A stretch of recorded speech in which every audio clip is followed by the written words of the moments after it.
दोस्तों नमस्कार। Competition exams के प्रीवियस पेपर लेकर हम एक बार फिर उपस्थित हैं।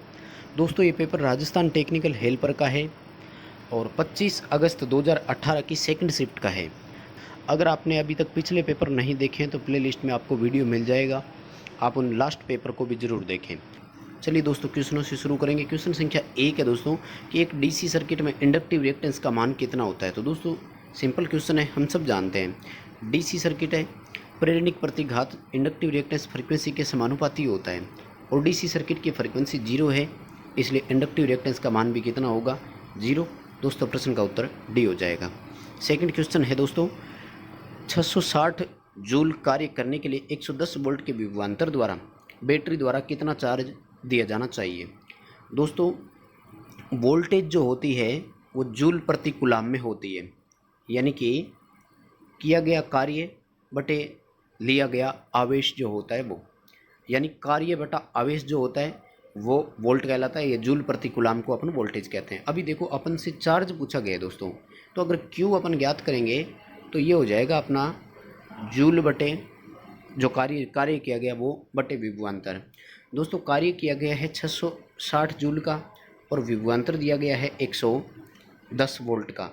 तो दोस्तों प्रश्न का उत्तर हो जाएगा 6 कूलाम, क्योंकि अपन से कूलाम कार्य आवेश पूछा गया है, तो ये हो जाएगा 6 कूलाम। अगला क्वेश्चन है कि स्टेप अप और स्टेप डाउन ट्रांसफार्मर दोनों में प्राइमरी फ्लक्स हमेशा सेकेंडरी फ्लक्स के। तो दोस्तों जैसा कि अपन पहले भी बात कर चुके हैं, ट्रांसफार्मर की प्राइमरी और सेकेंडरी एक कॉमन फ्लक्स में काम करती है, दोनों का फ्लक्स एक ही होता है, इसलिए प्राइमरी और सेकेंडरी दोनों का जो फ्लक्स होता है वो एक बराबर होता है। यानी स्टेप अप हो स्टेप डाउन हो, फ्लक्स हमेशा एक जैसा रहता है, जिसको कॉमन ओबेनिस्ट चुंबकीय क्षेत्र के नाम से अपन जानते हैं। अगला क्वेश्चन है कि अगर किसी ट्रांसफार्मर की प्राइमरी को डीसी दे दें तो क्या होगा। दोस्तों सिंपल सी बात है, इंडक्टिव रिएक्टेंस का मान 0 होने के कारण वहाँ पर बहुत अधिक धारा चलेगी और वाइंडिंग जल जाएगी। ट्रांसफार्मर की ही बात नहीं है, जो कुंडली एसी के लिए बनी हुई थी, अगर आप उसको डीसी दे दोगे उतने ही वोल्टेज वाली, तो वो कॉइल जल जाएगी। हाँ, यदि डीसी के लिए बनी हुई कॉइल थी और उतने ही रेटेड मान की हम एसी देते हैं तो वो नहीं जलेगी। हालांकि काम कम करेगी, दक्षता कम होगी, शोर अधिक होगा, स्पार्किंग हो सकती है, लेकिन जलेगी नहीं। लेकिन अगर कोई एसी के लिए बनी हुई थी उतने ही मान के डीसी दे देते हैं तो वो जल जाता है। दोस्तों प्रश्न का उत्तर डी रहेगा, ट्रांसफार्मर की वाइंडिंग भी जल जाएगी, धुआं निकलने लगेगा। अगला क्वेश्चन है प्राइमरी और सेकेंडरी वाइंडिंग के संबंध में किसी ट्रांसफार्मर की ईएमएफ समीकरण कितनी होती है। दोस्तों ट्रांसफार्मर की ईएमएफ समीकरण होती है 4.44 यानी फ्रीक्वेंसी, फ्लक्स और टर्न की संख्या। अब जो ईएमएफ कैलकुलेट करते हैं तो उसी की आपको टर्न रखनी होती है, इसलिए देखो सबसे पहले फॉर्मूला ए जो है आपका है 4.44 ये भी सही हो जाएगा, बी भी सही हो जाएगा, और ये जो दिए हैं आपको यहाँ पर सी और डी ये भी सही हो जाएगा, उत्तर रहेगा ई। अब देखो दोस्तों कन्फ्यूजन वाली बात क्या है कि सी और डी कैसे हो गए जी। तो दोस्तों फाई जो होता है ना, अभी अपन को देखो यहाँ पर सी और डी में फाई नहीं दे रखा, फ्लक्स नहीं दे रखा, तो फाई जो होता है वो बी इंटू ए होता है दोस्तों। फ्लक्स घनत्व इंटू एरिया जो होता है वही फ्लक्स होता है, तो बी इंटू ए कर दिया अपन ने, बात एक ही हो गई। फाई मैक्सिमम रखना था, वहाँ पर अपन ने बी एम यानी फ्लक्स घनत्व मैक्सिमम रख दिया, तो बात या तरीका एक ही बात है, इसलिए उत्तर हो जाएगा ई उपरोक्त सभी। क्योंकि या तो फ्लक्स रख दो या फिर फ्लक्स की जगह बी इंटू ए यानी फ्लक्स घनत्व इंटू एरिया रख दो, बात एक ही होती है। अगला क्वेश्चन है कि एक आइसोलेशन ट्रांसफार्मर में प्राइमरी और सेकेंडरी टर्न का अनुपात। दोस्तों प्राइमरी सेकेंडरी टर्न का पूछे, वोल्टेज का पूछे, धारा का पूछे, हमेशा 1:1 होता है। एक आइसोलेशन ट्रांसफार्मर में V1 और V2 बराबर होते हैं, N1 और N2 बराबर होते हैं, I1 और I2 बराबर होता है। पृथककारी ट्रांसफार्मर बोलते हैं।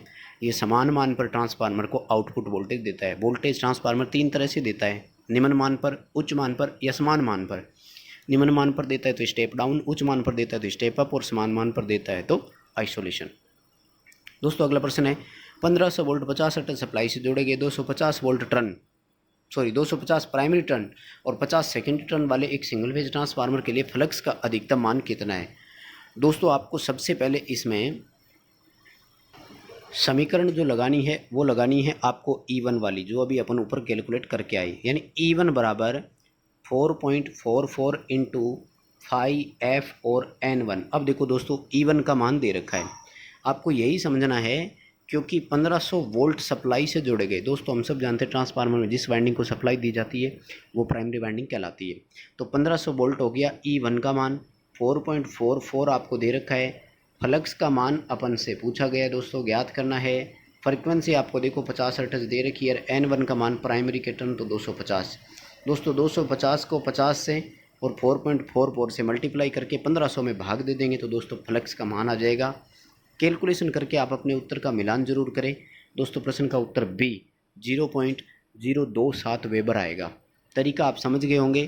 फाई बराबर क्या करना है, आपको E1 में भाग देना है 4.44 इंटू 50 हर्ट्ज फ्रीक्वेंसी का और N1 जो आपका 250 टर्न है इसका मल्टीप्लाई करके 1500 में आपको भाग देना है। अगला क्वेश्चन है कि एक सीरीज सर्किट के लिए वेक्टर डायग्राम तैयार करते समय संदर्भ वेक्टर किसको लिया जाता है। दोस्तों धारा को स्थिर मानते हुए हम वोल्टेज को आगे पीछे दर्शाते हैं। देखिए मैं जैसे आपको बताना चाहूँगा दोस्तों, श्रेणी क्रम में क्या होता है कि धारा बराबर रहती है, परिपथ की कुल धारा भी वही मानते हैं, प्रतिरोधक की धारा भी वही मानते हैं, इंडक्टर की धारा भी उतनी मानते हैं और कैपेसिटर की धारा भी उतनी मानते हैं। अब वोल्टेज का सापेक्ष देखा जाता है। कैपेसिटर में VC यहाँ आ जाएगा, इंडक्टर का VL यहाँ आ जाएगा, प्रतिरोधक का VR यहाँ आ जाएगा। तो देखो धारा को स्थिर मानते हुए वोल्टेज के सापेक्ष ग्राफ बनाया जाता है और समांतर सर्किट में वोल्टेज को नियत मानते हुए धारा के सापेक्ष ग्राफ बनाते हैं दोस्तों। तो प्रश्न का उत्तर बी रहेगा। अगला क्वेश्चन है कि एक AC सर्वो मोटर मूल रूप से दोस्तों 2 फेज की इंडक्शन मोटर के जैसा काम करती है। सिंपल क्वेश्चन है। अगला क्वेश्चन है, अगर 100 वाट का बल्ब 10 घंटे ऑन रहता है तो दोस्तों वाट इंटू घंटे बटे 1000 करोगे, उत्तर आ जाएगा 1 यूनिट। सिंपल क्वेश्चन है दोस्तों, है ना। विद्युत खपत पूछी है, वाट इंटू घंटे होते हैं। 100 वाट का है, 10 घंटे तक चलता है, 1000 का उसमें भाग देना है, 1 यूनिट आ जाएगा, उत्तर सी हो जाएगा। नेक्स्ट क्वेश्चन है कि अगर शॉर्ट पिच कॉइल हो तो पिच फैक्टर का मान कितना होगा। पिच फैक्टर का मान दोस्तों 21 से कम होगा, क्योंकि पिच फैक्टर का मान ये होता है कि आपने जिस पर पिच की है, यानी वाइंडिंग पिच अपन जिसको कह सकते हैं, वाइंडिंग पिच जिस पर आपने वाइंडिंग की थी बटे पोल पिच या वास्तविक पिच। तो वाइंडिंग पिच शॉर्ट पिच का मतलब ये होता है कि पिच आई थी 6, हमने 5 मानते हुए कैलकुलेशन कर दिया तो फिर 21 से कम आएगा। दोस्तों अगर लॉन्ग पिच हो तो 21 से अधिक और फुल पिच हो तो पिच फैक्टर का मान 21 आता है। अगला क्वेश्चन है, बैटरियों को समांतर में क्यों जोड़ते हैं। धारा क्षमता बढ़ाने के लिए जोड़ते हैं। सिंपल क्वेश्चन है, सी उत्तर हो जाएगा। और वोल्टेज बढ़ाने के लिए सीरीज में जोड़ते हैं। अगला क्वेश्चन है, एक अच्छे डाइलेक्ट्रिक का यानी एक पेरा विद्युत है उसका डिसिपेशन फैक्टर कितना होता है। दोस्तों ये तो एक स्टैंडर्ड आंकड़ा है, आपको याद रखना है। क्वेश्चन इन्होंने दिया है अलग तरह का क्वेश्चन है, 0.002 दिया है दोस्तों। पेरा वैद्युतिक नियतांक के बारे में प्रश्न पूछा है। अगला क्वेश्चन है कि किरचॉफ का नियम कहाँ पर लागू नहीं होता।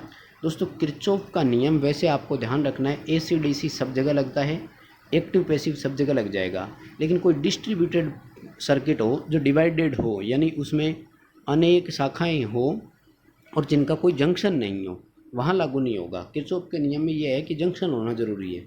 डिस्ट्रीब्यूटेड का मतलब है अलग अलग डिवाइड हो गया, उसमें कोई जंक्शन है ही नहीं। अगला क्वेश्चन है, रिजर्व पावर का इस्तेमाल कहाँ करते हैं। दोस्तों हमें रिजर्व पावर का मतलब है कि जो सप्लाई है उसका बैकअप चाहिए, और ऐसा दोस्तों विद्युत उत्पादन केंद्रों पर आवश्यकता होती है, क्योंकि वहाँ पर ऑक्सिलरी कंजप्शन होता है। वहाँ पर इनिशियल स्टार्टिंग के लिए इक्विपमेंट को स्टार्ट करने के लिए आपको सप्लाई की ज़रूरत पड़ती है। अगला क्वेश्चन है, दिए गए स्टार सर्किट को एक समतुल्य डेल्टा सर्किट में बदलिए। दोस्तों हमें यहाँ पर एक है ना स्टार सर्किट दिखाया है। देखो समतुल्य डेल्टा का मतलब ये होता है दोस्तों कि स्टार में इन 2 फेजों के बीच में जितना रेजिस्टेंस आता है ना उतना ही डेल्टा में आना चाहिए। सपोज करो R और Y है, तो दोस्तों ये 5 ओम है, ये 1.67 है, यानी 6.67 ओम इन दोनों के बीच प्रतिरोध आ रहा है ना। हम इस वाइंडिंग को कैसे जोड़ें कि डेल्टा में भी 2 पेजों के बीच में 6.67 ओम ही आए। तो दोस्तों इसके लिए एक सूत्र होता है, और मान लीजिए आप इनको R1 R2 R3 मान रहे हो, तो दोस्तों सूत्र रहता है R1 into R2 plus R2 into R3 plus R3 into R1।